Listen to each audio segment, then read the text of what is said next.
خۆشەویستانی کورسات نیوز سڵاوتان لەبێ.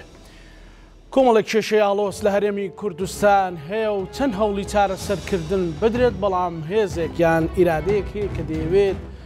کێشەکان قوڵتر بکاتەوە نەوەک بەرەو چارەسەر، وەکەوەی کە دەوترێت کە ڕێگا ڕاستەکەمان لێ دیارە و بە ئەنقەست بە ڕێگا خوار و خێچەکەدا بەڕێ.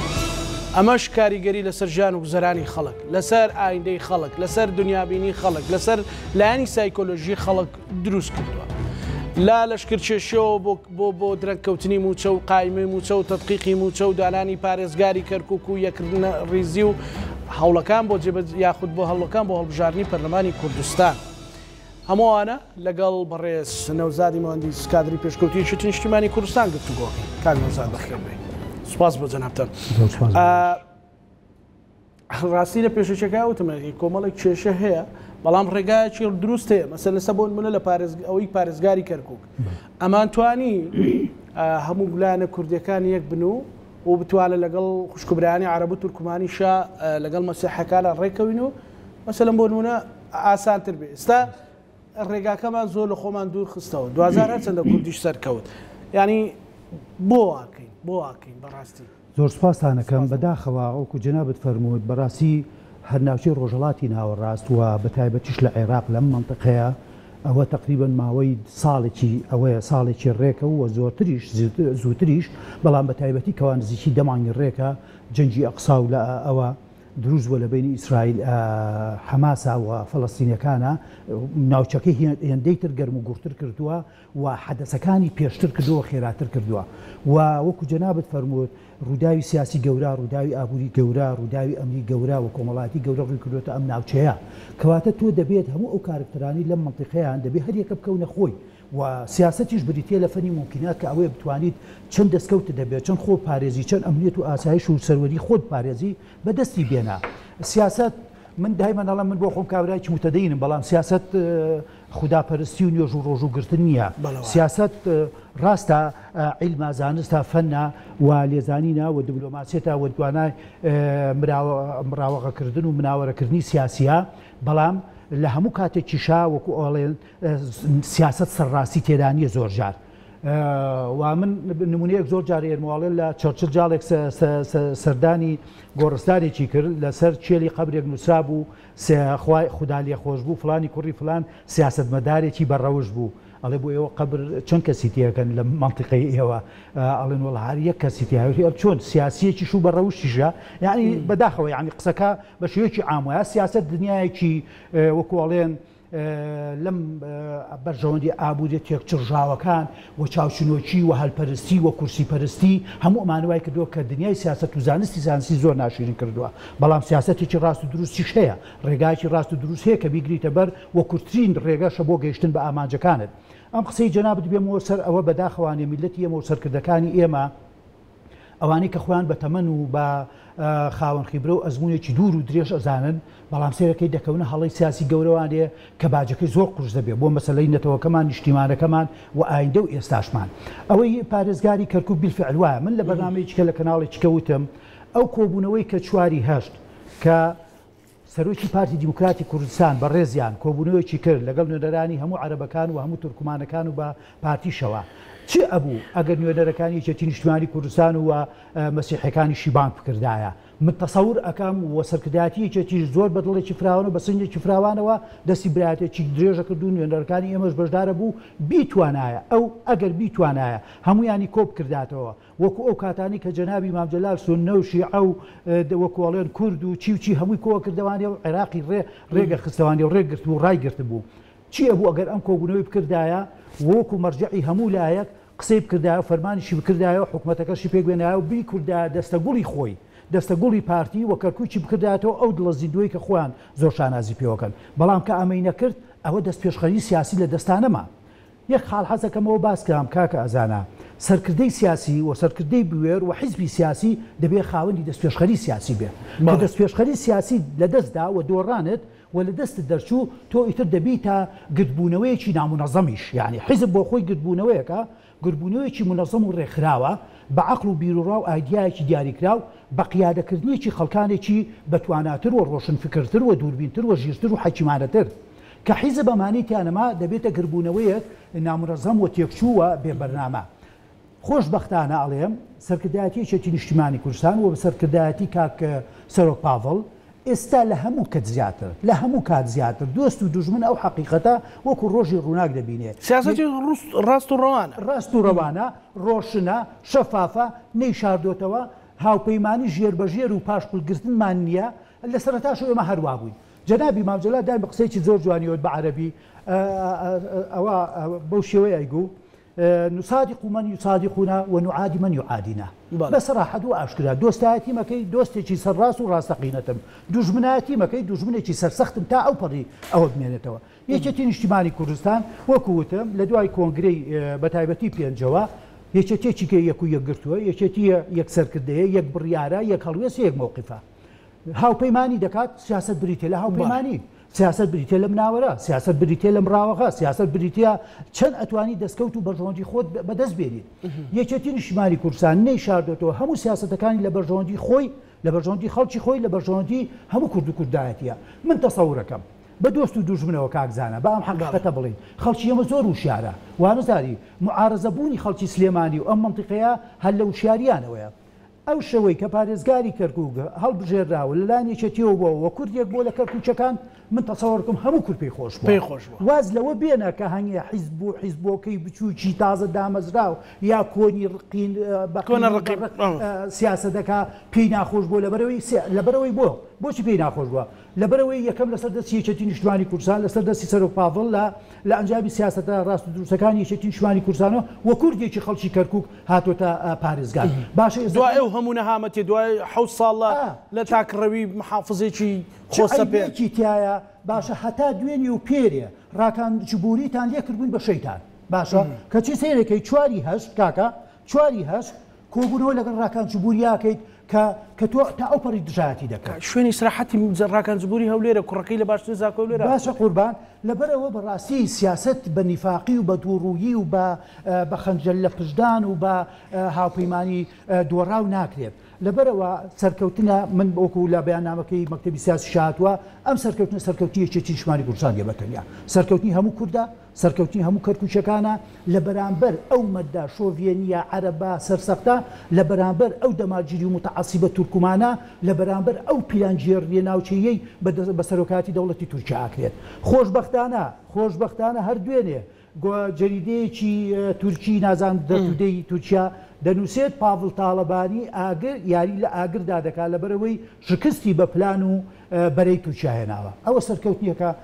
دەردی مەسەلەیەکی عەرەبی هەیە شەرەف لا ئەدەعی و توهمەة لا ئەنفی ئەمە لە ئێبە قەوماوە وەشانازیەکەین کە ئەو سەرکەوتنەمان بەدەستێناوە خۆشبەختانەش و ئەمڕۆ بەیانی دەست بە باشە یعنی تورکیا چ ڕەبتی هەیە بە کەرکووکەوە بەڕاستی کاک خۆی ئەمە کاکزانە یەکەم ئەبێ ڕخنەکەمان بخەینە بەرامبەر دەوڵەتی مرکزیەوە باشە ئەو دەوڵەتی مرکزیە و خاوەن سیادە و سەروەریە بێ خۆی پارێزیە من بیرمە و متابعم و لە هەموو دنیای سیاست و دیبلۆماسی شاکەم تا زۆر شارەزا بووم بۆ تەدەخولکردنی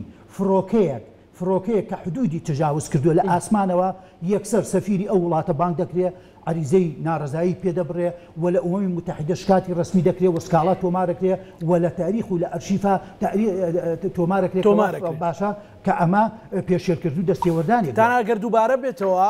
قورستر بانکردنەکە قورستر دەبێت سەفیر دەرەکرێن ئازان ئاڵوگۆڕ بە ئەو شتانە باشە تۆ وەکو ئەڵێن 40 کیلۆمەتر هاتۆتە خاچی هەرێمی کوردستان و دەوڵەتی عێراقەوە ڕۆژانە درۆن و فڕۆکە و بێفڕۆکەوان و تۆنک و تاپ و ئەوانە ئەهێنێت بە 3000 و 5000 و 4000 سوپا و میتی تورکی دێناوە هەردوێنێ دەڵێ بەتەمایە لە منتیقەی برادۆس 5 بکەیت دروستی کردو 5 کیلۆمەتر هاتە پێشەوە بێتە پێشەوە باشە دەوڵەتی عێراقی تۆ لەکوێیت ئەوە ئێمە حی على سەلاح حی على الفەلا دەردیکاوراڵی هەرێمێکین بچووکین لە ڕووی سیاسی و سەربازیەوە توانای ڕەتانەوە وەڵاومادەوەی ئەوەشمان نییە باشە من دوێنێ بالمناسبە بامەم لەبیر نەچێ مقابلەیەکی دکتۆر فواد حسێن وەزیری خارجی عێراقەکرێت لە یەکێک لە کەناڵەکانی بەغدا ئەڵێ بەس پێم بڵێ سەید الوەزیر ئایا ڕێکەوتیەک هەیە ڕسمی لە بینی دەوڵەتی عێراق و تورکیا بە مەدەی تاریخ کە دەوڵەتی تورکیا ئەوەندە پێێتە ناوخاکی عێراقەوەڵێ نەخێر هیچ ڕێکەوتنیەک نیە ئەڵێ ئەی چی هەیە تەنها مەحزەری کۆبوونەوەیەک هەیە دووسێ جار تەئکیدی کردەوە مەحزەری کۆبوونەوە من و جەنابەت کۆبینەوە لە ئەخیری کۆبوونەوە مەحزەرێک گەنووسین ئیمزایەکەین لەوانەیە ئاستی مستەوای کۆبوونەوەکەش نەوەزیر بێنە دوو ئەفسەری هەواڵگری و شیوا بن بەپی مەحزەرێک ئەو کاتەش ئەڵێ یەکەم مدەکەی کەم بووە و سنوورەکەشی لە 5 کیلۆمەتر تێپەر نەپەڕیوە ئەمە ساڵی 1970 بۆ 1974 باشە تۆ دەوڵەتی عێراق پێشت شەرم نییە وەزیری خارجی کە کوردی بەداخەوە ئەڵێ 40 کیلۆمەتر هاتووە بەڵام نە تۆ قساکەی و نە ڕێگەش و ئێمە هیچ تواناو دەسەڵاتمان نییە و لێرەشا بە یەک تەندید و یەک بەیاننامەی تند لە حکوومەت هەرێمی کوردستان و دەرنەچووە بەڕاستی ئێمە مای شەرم مای شوورەیە بۆیە بگەڕێنەوە سەر قسەکەی جەنابێت ڕێگە ڕاستەکان هەمیشە کورتترین ڕێگەی ڕاست کورتترین ڕێگە باشە لە سیاسەتە هەندێک مەسەلەن بەتایبەتی لە عێراقا و بناو هەرێمی کوردستانیشە ئۆکەی دابەشبوونیی ئیقلیمی هەیە بەڵام بەخوا باوەڕ ناکەم ئەگەر پارتی دموکراتی کوردستان بەهاتە لەگەڵ یەکێتیا و پەیمانی هەبوایە ئێران وتپای نەخێر یەکێتی بۆ نییە پارتی بانکەی مەسەلەن جێگری محافزیان بۆ دانراوە جێگری دۆمی محافزیان بۆ دانراوە مەسەلەن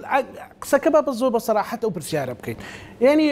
پەیمانی ڕێگری ئەقلیمیەکە بەو شێوە گەر خۆت ئیرادەت هەبێت باشە بۆ بەو شێوەیە پارتی دموکراتی کوردستان چی دەستەکەوێت لە شکاندنی یەکێتی نیشتیمانی کوردستان وڵا بەداخەوە یعنی وەکو وتم پارتی دموکراتی کوردستان ئەوەی کە دەیەوێت بۆ خۆی بێ بۆ بنەماڵی بێ بۆ حیزبەکەی بێت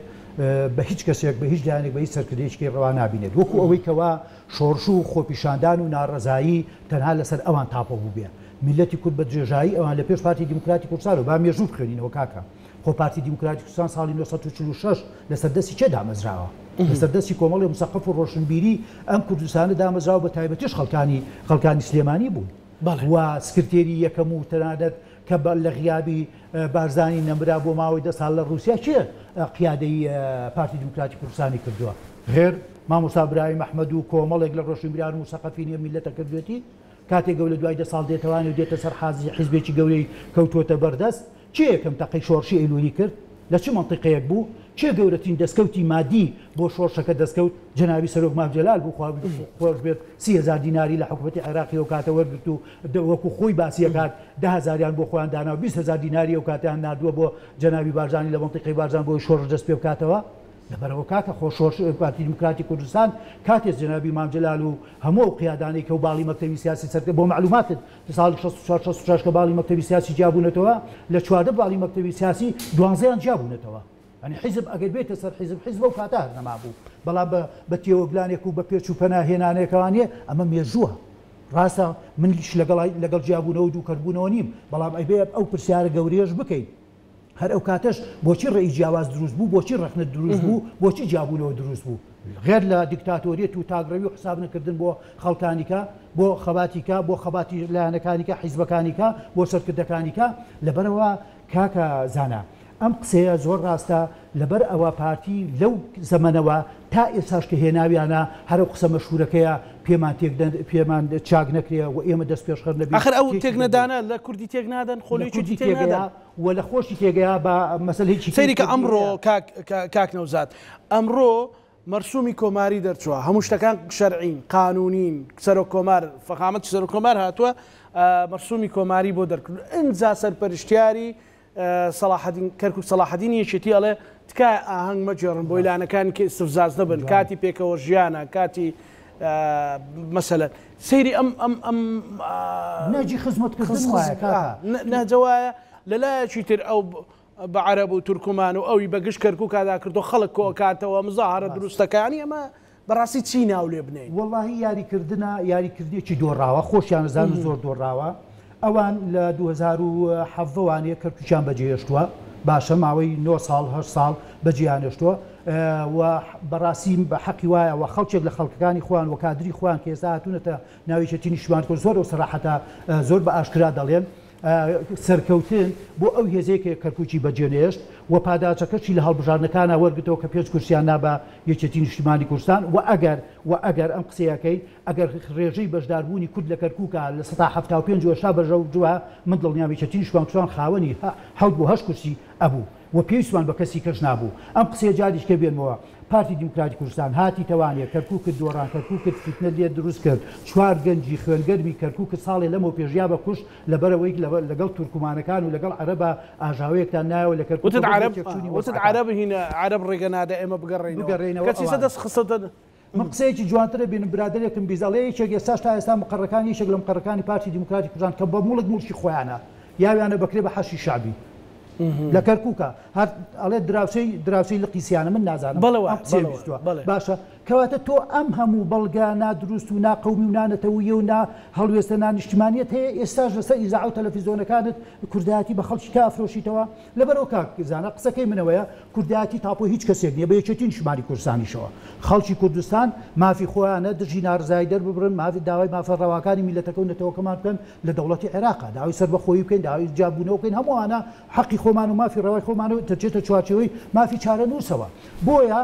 من دایمەن ئەڵێم ساحەی سیاسی و گۆڕۆپانی سیاسی لە کوردستانە هێندە بەرفراوانە شوێنی هەمومانی تیا بێتەوە تۆ خەتی خۆت دێ ئایدیای خۆت هەیە جەماوەری خۆت دێ هێز و نفوزی خۆت دێ سیاسەتی خۆت بکە خزمەتی خەڵکت کرد ڕاست و دروست خەڵک دەنگت پێدەدا خەڵک پشتیوان دەکات باشە نمونەیەک بێنینەوە لە دوای سیوێکی ئابەوە کە حادیثێکە کە خیانەتێکە ئەو پەترۆکی خیانەت بوو باشە کە ئێمە قسە ناکەین خەڵکی دنیا ئەو کاتە بیرما ئەگەر جەنابتان بیر بێ و بینەرانی گەنج و لاوەکانمان بینەوە بیرما ئەو کاتە بیل کلینتن سەرۆکی ئەمریکا بوو وتی ئەگەر ئەوە من بکردای خیانەتم لەگەڵی ئەمریکا پاسەوانە شخصەکانی خۆم یەکەم کەس بوون کە منیان ئەکوشت کەواتە قیادا و سەرکردەی میلەتێک نابێ ئەوکە لەم ڕۆژانەیە یەکێک لە نووسەرا فەڕەنسیەکانی ئەوروپیەکان بە غەڵەت نەبوو بم ئەڵێ لە دنیای ئێستا و لە جیهانی سیاسەتی ئێستایە لەو لە سەرکردە مەسعود بەرزانی کوردم نەبینیوە کە بە بێتەقە خاکەکەی خۆی تەسلیمی داگیرکەرەکەی کردو مەبەستی لە دەوڵەتی تورکیا مەبەستی لە داعشە لەبەرەوە کاک زانە خەڵک ئێستا وەکو وتم وشیارە خەڵک میدیا دەبینێ خەڵک با دقیقە و سەعات ڕووداوەکان دنیا دەبینێ بۆیە ڕێگای ڕاست و دروست سیاسەتێکی ڕاست و دروستی نیشتمانی و نەتەوەیە من ئێستاش ئەلێرەوە قساکەم جەنابی کاک مەسعود دەجار سەرۆک پاڤڵ ئەڵێ تۆ مامی گەورەمانی بە مامی خۆمت حزیە بەکەم وەکو ئەڵێن وەسێتی جەنابی مام جەلالی شێکەوە کاک مەسعود لە جێگەی مامتانە تۆ ئەم مامێتی تۆی قوبوڵە تۆ برازایی ئەوت قوبوڵ نییە لە سەرۆک کۆمار هەردی مشکلە دروستەکەی لە محافظ هەر دروستەکەی لە کەرکووک لە هەولێر لە دووهۆک لە شەنگال لە ئەوە جا من یەک هەنگێ مانگی هەشتم ڕیز کردووە کاک سێ و چواری هەشتی ڕابردوو کۆبوونەوە شەرم هێنەرەکەی سەری ڕەش بوو لەگەڵ عەرەبی شۆڤێنی و تورکمانە چواری هەشتی 2024 چواری هەشتی 2024 بوو ئەوە بوو سێ و چواری هەشتی 2014 دە ساڵ بەسەر شەنگال و داگیرکردنی شەنگال و چۆڵکردنی شەنگالا بوو ساڵی سیوێکی هەشتی 96 28 ساڵەمەوە پێش ترۆپی خیانەتی سیوێکی ئابڕۆیدا من پێم سەیر ئێستا سەرکردیان هەیە کاکزانە ئەڵێ لێ پرسن سیوێکی ئاب چۆن دەبێت ڕوو بدا لەلایەن حیزبێکی قەومی کە خۆی بە نمایندەی قەومی کورد و هەڵگری بیرۆڕای قەومیەتە ئەڵێ کاکە سیوێکی ئاب خیانەت نەبوو سیوێکی ئاب تاکتیکێکی سیاسی ئەسکەری ماوە کورد بوو توانیمان دەسەڵاتێک و دەستکەوتێکی گەورە لە دوای ئەوە بەدەستبێنین بەڵام هاوپەیمانی و هەڵبژاردننی پەرلەمانزێکی کەرکووک بە شەرعی دانانیە کەوا ئێمە دەستیشمان نەخستەوە دوژمنمان نێناوە هەر لایەنە براوەکانی ئەم چخابات سێریکە عەرەبی ڕەسەن لە کەرکووکە هەیە کاکە وە تورکمانی ڕەسەنیش لە کەرکووکە هەیە و مەسیحی ڕەسەنیش لە کەرکووکە هەیە ئەمە سیاسەتێکی تیشمان کوچان و جەنابی مام جەلالە کە وە کەرکووکیش هەمیشە وتراوە شاری برایەتی و پێکەوە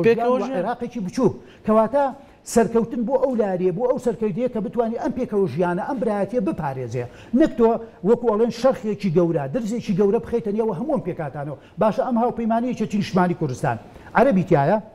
کوردی تایە و مەسیحی تایە ئەوەی کە تورکمانە داوەتیش کرابوون وەکو ئەوەی کە من بیستومە تورکمانەکانش بۆ معلوماتە دیەکویەگرتوونین دوو نوێنەریانە خۆ زۆر کەس نین کاکە باشە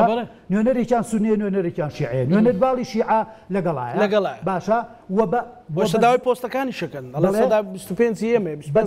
بەداخەوە بڕیاریش درابوو بچنە ناو کۆبوونەوەکەوە بەڵام بە ئیعازی تورکیا پاشەکشیان لێ کردووە کەواتە و عەرەبەکانیش ڕاکان جوبوری بەڕێز خالی شوانی جەنابی دوێنێ ڕوونکردنەوەیکی یا جۆم لێبوو لە قەناڵی ئەڕەشیدی عەرەبی و بە عەرەبی زۆر جوان قسەی کرد وتی کاکە ڕاکان جوبوری خۆی داوای کردو کە مشارەکەمان بکە و ئێمە جوابمانیاوەتەوە لەبەرەوەی ئێمە بەو شێوەیە کە ئەو ویستێتی و بەو تەڵەبیاتەوە بەوەی کە ئەو ویستێتی بۆمانە بۆ ناتوانانی لەگەڵ ڕێوارێکە بین کەواتە ئێمە توانیمانە هەموو پێکاتەکان کۆ بکەینەوانێ بەڵام کۆبوونەوەکەی پارتی لەگەڵ عەرەب و لەگەڵ تورکمانە نەمەسیحی تیابووەکو پێکاتە نەتەمسیلی هەموو کوردیشی کردووە بە تایبەتیش زۆرینەی کورتێکی نیشتمانی کوردستان بووە کەواتە ئێمە غەڵەتین یا ئەوان غەڵەتن و ئەم هەنگاوە شێکی ئەوەیە ساڵی مانگی هەشتی ساڵی نەوەتوێکت بیر بخەوە هەر ماوە ساڵی مانگی هەشتی نەوەتوێک بیرمە ئێستاش مفاوەزات هەبوو لە بینی حکوومەتی بەغداد و بەری کوردستانیا سێ مانگ جەنابی سەرۆکی پارتی سەرۆکی وەفدی مفاوەز بوو لەگەڵ ڕژێمی بەغا 3 مانگ لە بەغا نەهاتەوە خەڵک قاوەقا و واتەوات بڵاو بۆ لە کوردستانە ئەوە کوردستان فرۆشراوەوە تەواو ڕێکەوت و چی بەڵێ بە شەرتێک ڕێکەوت بوو لەسەر زۆر شت جەنابی مامجەلال و یەکێتی نیشتیمانی کوردستان نەبووایە لە 90 جاجی کە سەدا حوسێن هاتەوە نەک 96 کەواتە مانگی هەژمانی ترسناکە مانگێکی شۆک هێرەرە ئێستاش ئەوە دوعا بکەین زوو تێپەڕێ دەستمان لەسەر دڵمان بێ من دایمە نەڵێم بە تایبەتی منە لێرەوە ناشارمەوە ئەم بێدەنگی و بێ قسەی و بێ مدبوونەی پارتی خوا بکەم شتێکی خراپتری لەژێر ئەترسی ئەو مانگی هەشتا شتێکی تریش تۆمار بکرێت بەدڵنیاییەوە آخر ترست لە چی هەیە مەسەلەن بە پێی پێدراوە ترس لەوەی کەوا من بۆ خۆم لەوانەیە من خوێنەوە کە متابعەشم هەیە بۆ زۆربەی کەناڵە عەرەبیەکان عێراقیەکان ئێرانەکان دەرودراوسێ ئەم هاتنی تووشە هاتێکی ئاسایی نیە کاکەزانە فترەکەی زۆری خایان بێموبەڕیر بوو و ئەو قوات و هێزە زۆرە و ئەو داکوتانە و ئەو بنکەکردنەوە و تەسبیتکردانەی ئەمە بۆ کات و بۆ مانگ و دوومانگ نییە کامە خەتەرە بۆ ڕۆژێکیش بێت مانەوەی داگیرکرد لە وڵاتی تویا خەتەرە باشە هەڵبژاردی پەرلەمانی کوردستانمان لە بەردەمایە هەڵبژاردی پەرلەمانی کوردستان نەک بۆ یەکێتی نیشتیمانی کوردستان کاکە مەیبینەوە لە یەکێتی نیشتیمانی کوردستانە گرنگە بۆ شەرعیەت پێدانەوەی هەموو دابوو دەستگاکانی حکومەت هێرێمی کوردستان کاکە تۆ پەرلەمانت نەماوە ئەمە دەستگایکی شەرعی هەڵبژێراوە حکومەتت کار بەڕێکەرە ساڵێک زیاترە حکومەتەکەت نامێنێ و ئەوەی کەماوە هەیە و نییە بەناو سەرۆکایەتی هەرێمە کەواتە تۆ نەکردن و دواخستنی زیاتری ئەم پرۆسە گرنگ و چارەنووسازی پەرلەمانی کوردستان دەبێتە هۆی پوکانەوە و نەمان و مەترسیەکە لەسەر قەواری هەرێمی کوردستان و بڕووبیانیوێکی زۆر باش دەدەیتە دەست دەوڵەتی عێراقی کە بە ناچاری بڵێ لە فەراغی سیاسیە لە فەراغی ئیداریە لە فەراغی یاساییە من هێز و توانا و قودرەتی خۆم بە سوپا و حەشتی شەعبی هەموو ئەوانەوە بێنمەوە سەر سنووری نێو دەوڵەتەکان ئەمە پیلانێکی زۆر وەکو ئەڵەن لە پیلانەکەی جەزائیر تونترە لە ئاش بەتاڵەکەی 1975 گەورەترە مەترسیدارترە کاکە بۆ ئەم عقلێتە بەکارێنن بۆ ئەم ئەگەر لە سیاست نازانن سیاست بەجێ بێڵن بۆ پیاوەکانی خۆی بەڕاستی وای لێ هاتووە سیاست لە ئێستایا کاک زانا سیاست زۆر قورس بووە زۆر ئاڵۆز بووە و بە هەموو کەس ناکرێ و بە تایبەتی بە کەسێک ناکرێت کە ئیتر تەمەنی بەسەر چوو بێ و گەیشتێتە حاڵەتێکەوە کە توانای تحلیل و خوێندنەوە و هەڵسەنگاندنی ڕووداوەکان و حەدەسەکان و پێشاتەکانی نەمابێ و ساحەکە چۆڵکەن بۆ خەڵکیکە بۆ سەرکردەی نوێ بۆ توانای نوێ بۆ وزەی نوێ بۆ عەقڵی نوێ کە بتوانێ بگونجێت ئەوان ئێستاش بۆ عەقڵێتەوە ئیژەکان دەبێت هەموو کەس بچێت لە لای ئەوان سەر لە کۆشکەکەی با لە خوار ئەو دابنیشێ قسەی گوێ ئەزبەنی بۆ خەڵک بدێت ئەو سەردەمە بەسەر نەتیجەی هەیە ئاخر خۆ سەریشان لێداوە نێت تۆ چواری هەشت ژمار نەخێر نەتیجەی بۆ معلوماتت با ئەوەش بیرخەمەوە لە سەردانەکەی کاک مەسعودی سەرۆکی پارتیا لە سەرەتای مانگی حەوت بوو 6 حەوت لە ماڵی هەموو سونەکانی کۆ کردەوە لەگەڵ هەموو شیعەکانە کۆبووە تاکەمەرجی چی بوو بێت تاکەمەرجیەوەی سەرۆکی یەکێتی نیشتیمانی کوردستان بەشداری نەکات ئەگەر ئەو بەشدار بێ من بەشدار نەبم خوا ئەوە موقیفی وەتانی و نیشتیمانی و لەتەوەیە لەبەر چاوی دۆست و دوژمن تۆ براکەی خۆت قبول نەبێ لەگەڵ یا دابنیشیت ئیتر بۆ گلەی لە یەکێتی نیشتیمانی کوردستان ئێستا فەراغێکی تری یاسایی هەیە حکومەت کار بەڕێکەرە تەنها چاوەڕێی لیستی موچاکە لیستی موچەش قیف سامی تا بە دڵی خۆی تەدقیقی تیانەکە قوت نییە دینارێک بنێرێ دەستی خۆش وانە باشە ئێستا کاک نەوزاد مەسەلەن پەرلەمانیش لە پێشە هەڵبژاردنی پەرلەمانی کوردستان لە پێشە چەند زەڕورێتە بۆ جارێکتر ئەبدێتی هەرێمی کوردستان کردەوەیەکی زۆر پەرۆشە ینی ئێستا وای لە توێکێتی خەریکە باسی قەوارە و باوەشکردن بە هەرێمی کوردستان و ئەجینە یعنی بێباچێکی تەواوێ لە ڕووی قانونی و بنکۆڵکردنی و قەوارەیە خۆشبەختانە من کە لە سەرتاوە باسم کرد یەکێتی نیشتیمانی کوردستان لە ئێستا دەست پێشخەری سیاسی لە لای یەکێتی نیشتیمانی کوردستانە و ئەمە خاڵێکی زۆر ئیجابیە و دۆست و دوژمن و نیارەکان هەستی پێکەن و سقل و قورسایی و کاریگەری و هەژمون یەکێتی نیشتیمانی کوردستان لە ناو هەرێمی کوردستان لە ناو ناوچە دابڕێراوەکان لەسەر ساحەی گۆڕەپانی سیاسی عێراقیشە هەستی پێکرێ و حسابی بۆکرێ و نایەڵن یەکێتی نیشتیمانی کوردستان بە تەنها بەجێ بێڵن لەبەرەوەی دەزانن سیاسەتێکی حەکیمانە و عێراقیان و نیشتیمانی و نەتوانە جێبەجێەکات ئێمە بە خۆمان دەستورمان نووسیوەتەوە و خۆمان ڕازی بوون لەسەر لە عێراقێکی فیدراڵە دیموکراتە و پەرلەمانیا و کاری پێکەوی یا بکەین ئێمە شیعارێکمان بەرز نەکردوێتەوە بڵێن ئێستا بە عەکسی شیعارەکەی خۆمانەوە ئیشەکەی ئێمە لەگەڵ ئەوەیان خۆشبەختانە سەیری کە کاک یعنی ئێمە ئەمە من وەکو کادرێکی چێتی کە قساکەم بۆ ئەوە نییە لە ئەنگریکێتی و حزبەکەی خۆکەم و حقیقەتە باشە ئێمە لەسەرتاوە لە 2014 و 16 و 17 وتومانە دەبێ دەبێت سیاسەتی فرۆشتنی نەوت و سربەخۆیی ئابووری هەرێمی کوردستان هەڵەیە دەرکەوت هەڵە بوو و دەرکەوت هەموو مەلەفەکەیان ساڵێک لەمەوە پێش 4 2023 ڕادەسی دەوڵەتی عێراقی کردووە وتمان کاکە ئەم سیاسەتە واز لێ بێنن و نەوت مەفرۆشن با موچە و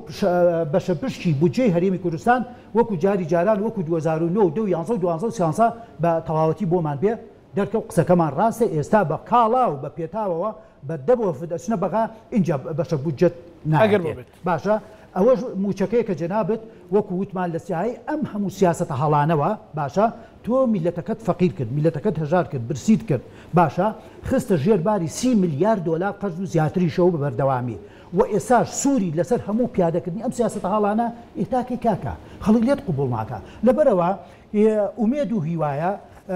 ئاواتی هەموو حیزب سیاسیەکان و لە هەرێمی کوردستان هاتۆتە سەر دەستبەشکێرەکانی یەکێتی نیشتیمانی کوردستان و یەکێتی نیشتیمانی کوردستان بۆتە ئەو حیزبە بۆتە ئەو مەرجعی کە ئێستا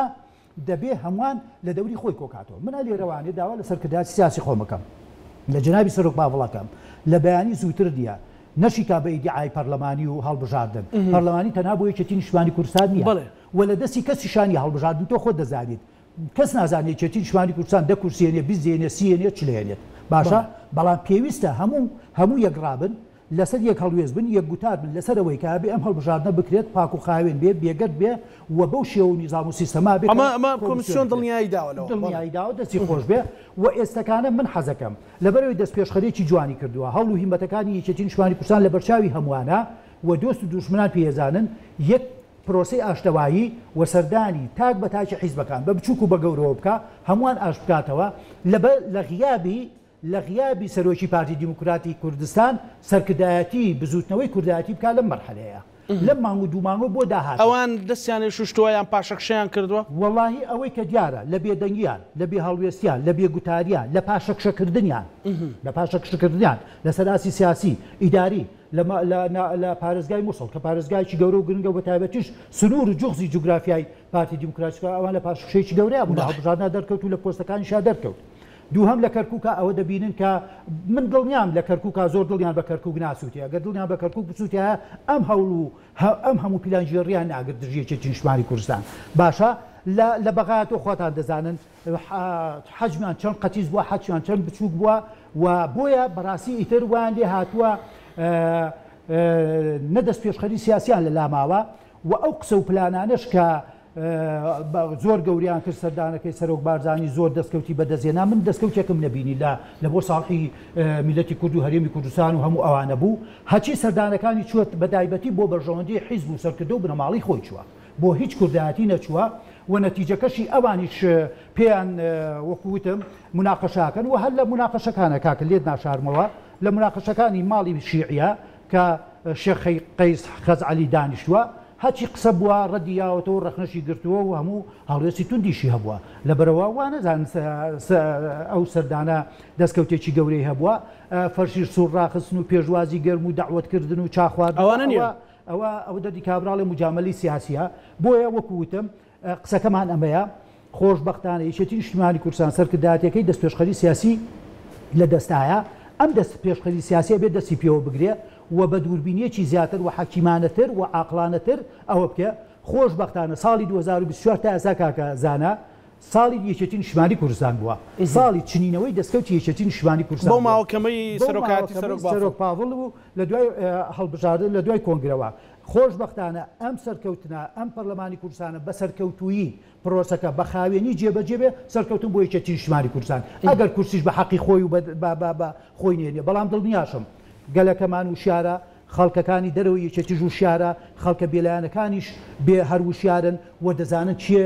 دیفاعکەر و مقاومەتکار و مجاهیدێکی زۆر سەختی مەسەلەی کورد و کوردایەتیە ڕاستە گلەیمان هەیە ڕاستە ڕەخنەمان هەیە ڕاستە کەم و کوڕیمان هەیە نەماتوانی و بەدڵی خۆمان خزمەت بکەین باشە خزمەت چۆن بکەین بانەیەکت بۆ بێنەوە دوێنێ قسەی برادێکی پارتی بیست لە کەناڵێکی تەلەڤیزیۆنیا هەڵە لە حکومەت بوون و هاوبەش بۆ هەرگلەی لەوانەکە شاونەتەوە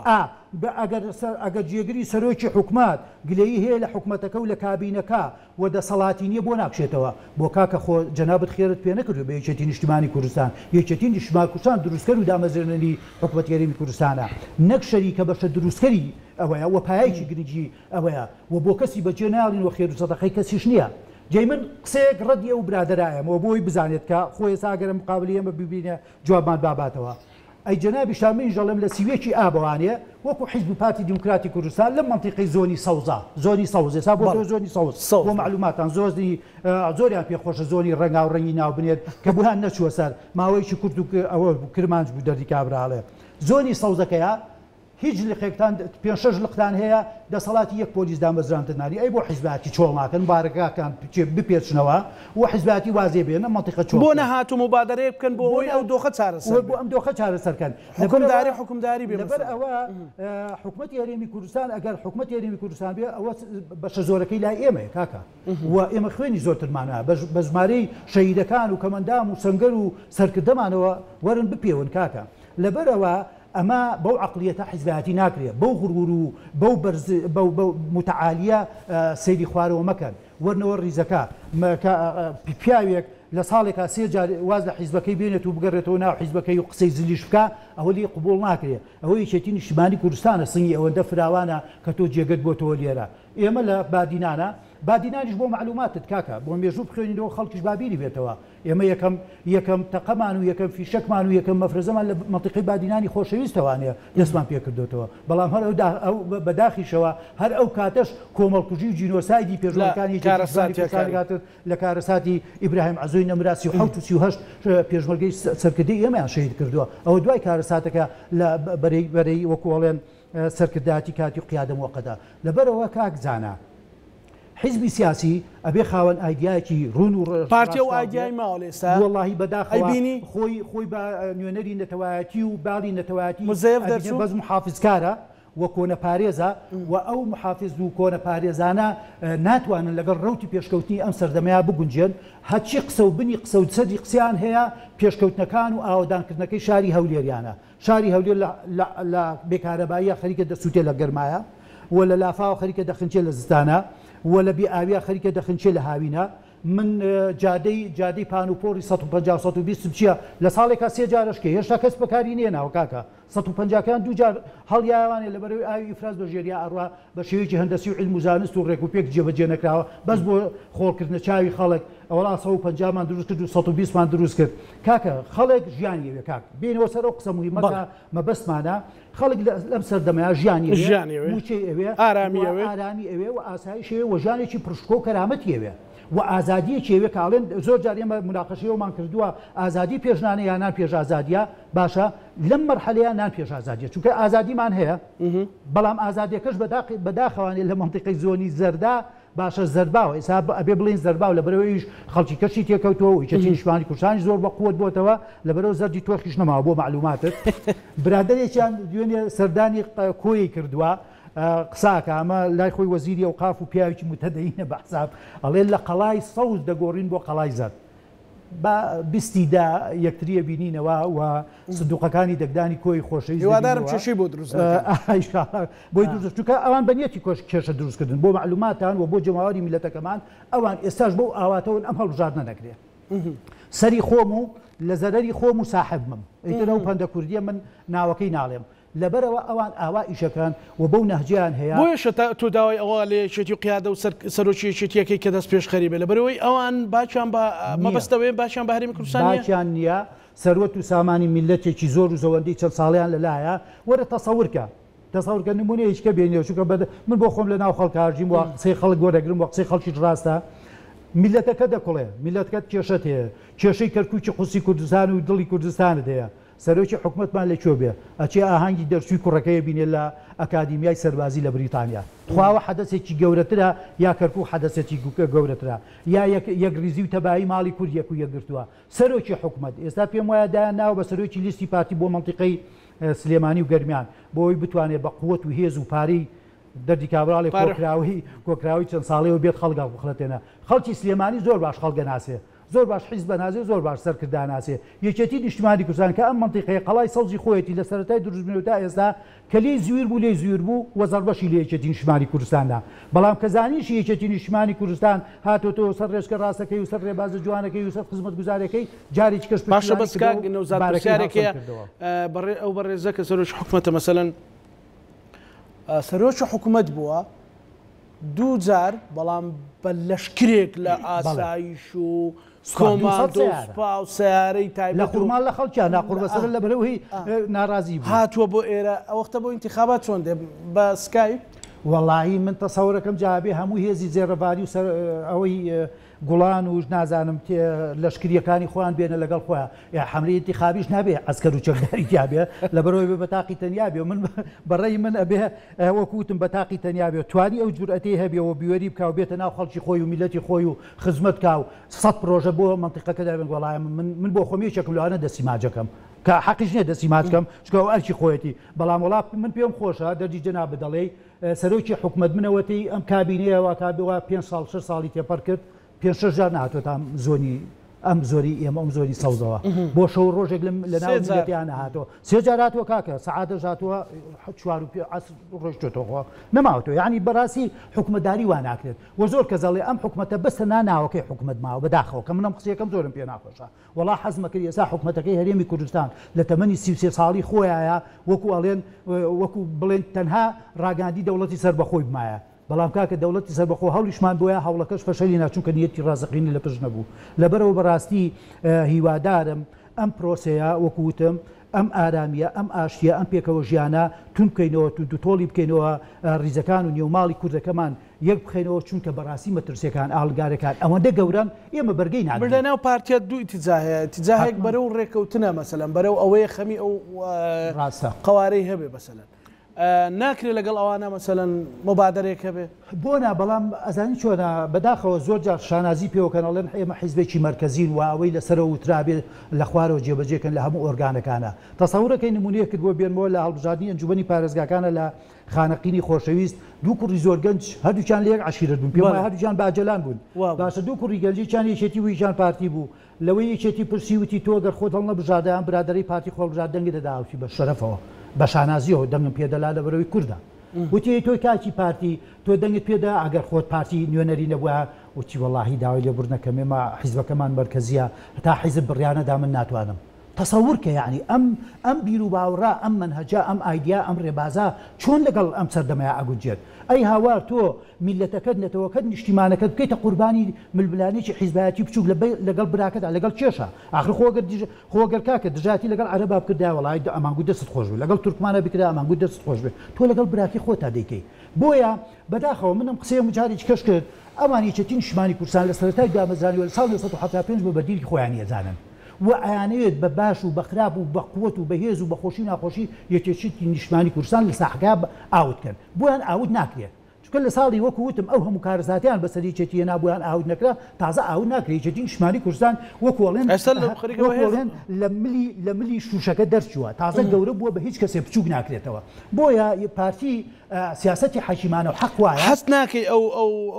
ئەوانەی جەنابەت باسیەکەی و ئەو سەرکەوتنانە ئەو پێی وایە کاتین و بە سوودفە هاتوون ینی تێنەگەیشتۆ هێشتا لەو استراتیزیەکێتی و لەو گەشەکردنەوەی یەکێتی نەگەیشتۆ بە پارتیە و پەیامیان ناوێت پێی بگا قوربان زۆر باش تێگەیشتووە زۆر باش ماهیەتی یەکێتی تێگەیشتووە زۆر باش قووەت و هێزی جەماوەری یەکێتی تێگەیشتووە بەڵام یەکەم وەکو هەولێریان ئەڵێ خۆی لە جێلی بدا و دوێنیش بەسەر خۆیان هێنێ دوێنێ برادێک نوکتەیەکی خۆشکە وتی کاک نەوزاد تۆ ئەم بێدەنگی پارتی چۆن ئەوەکەیت چۆن لێگەیتەوە وتم جا کاکە پارتی بە چه ڕوویەکەوە ینی قسە بکە ینی قسەی چی بکە 4 مانگ پێش 6 ڕۆژ ئەو پلانی جێڕاوە بۆ سەرنەکەوتی یەکێتی نیشتیمانی کوردستان ئێستا کە پلانەکەی و پیلانەکەی سەرکەوتو نەبووە شکستی خواردووی با یەکێتی سەرکەوتووە ئەبێ چی بکە نوکتەیەکی خۆ ئەو قسەکەی جێڕاوەتی مەسەلێک هەیە خۆشیشە یعنی نوکتەیە خۆتر نوکتە و پەندی کوردی ئەوە پەندە پەند ئەڵێن لە بەرازیان پرسی ئەوە بۆ بە ڕۆژ دیارنیت بۆ بەڕۆژەوتی جا بۆ ئیشی شەوم ئەوەندە جوانە تا بە ڕۆژ لە ڕوونگی خۆم دەرخەم لەبەرەوە بەڕاستی بەداخەوە من کە ئەم قساناکەم وڵی وەکڵەن زۆرم پێ ناخۆشە خۆزگە سەرکردایەتی پارتی و بە شەخصی کاک مەسعود بەرزانی خۆی ئەوەندە گەورە بکردایە خۆی ئەوەندە بکردایەتە شوێنی شانازی و متمانی هەموو جەماوەری میلەتەکەمان قسەیەکی بکردای هەمومان لە خوار و بمان وتایە ئامین و ببووە مەرجعی ئەوەڵ و ئەخیرمان باشە هەمومانی لەژێر چەتی کوردایەتیا کۆکردایەتەوە و حیزباتی و پارتایەتی دەکرد واللهی من زۆرم پێخۆش بوو کەوا هەمومان دەست بخەینە دەستیەکەوانێ و ئەم بارە لارەی و نالەبارەی و ناهاوسەنجی لە کوردستانە هەیە ڕاستمان کردایەتەوە بە هەمومان نمونەیەکی جوان پێشکەشکەم یعنی خەڵکی گەورە ئاواییە من ئەم قسەیەم بۆ نیخوانە خواستەتان لە کاک مەسعود بم